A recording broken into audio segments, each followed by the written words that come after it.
kind of spoke briefly about my mom in a joking way, but on the serious note, um, I've learned to just give my mother more grace. She is not perfect. I am the eldest daughter.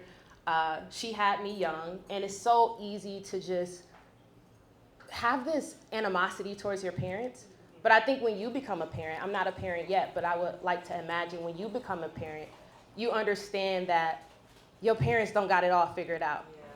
And I think I'm at a point where I see the woman and the girlhood in my mom. And I was able to create this poem here.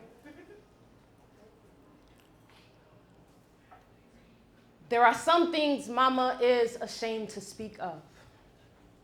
She would never speak of the silent abortions, bruises on her esophagus from swallowing predators' children, busting it wide open long enough to make them stay and father daughters that don't belong to them. There are some things Mama is ashamed to speak of.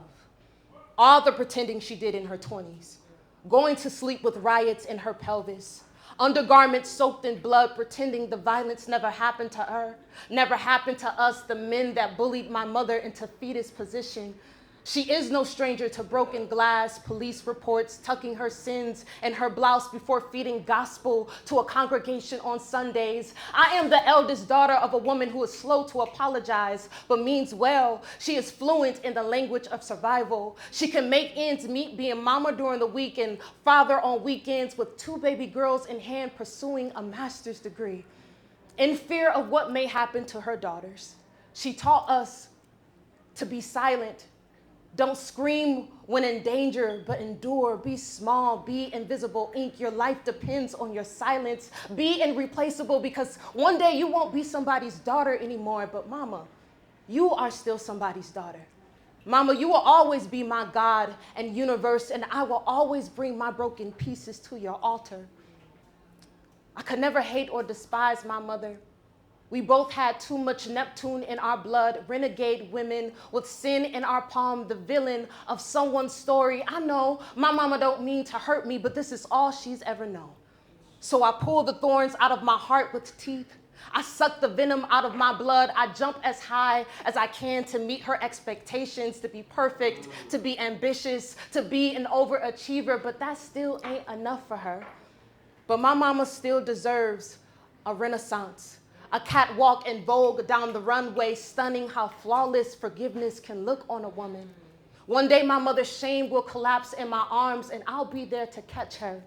One day our bellies will laugh under the same roof again and I'll look at her and say, Mama, don't closure look good on us?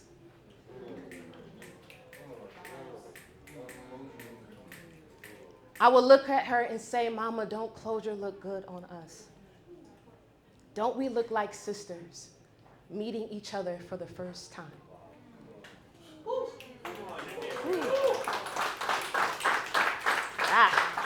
That is like, it's so crazy with that piece.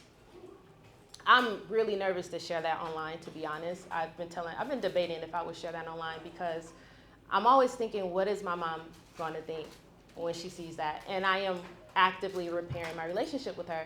But I shared it with my sister, and she was like, you're really giving her a lot of grace, you know, and maybe she won't take it that way, but she was like, I can see your growth in terms of evolving your relationship with our mom. So I don't know, but most importantly, it's not even about social. I've read that poem a few times. That's my first time actually memorizing it because I always say when your body remembers a poem, you deliver it differently. And I wasn't ready to accept that truth. I didn't want to memorize that poem. You know, it was just something like, this is the truth. So thank y'all for just being here with me and just having a safe space to share that.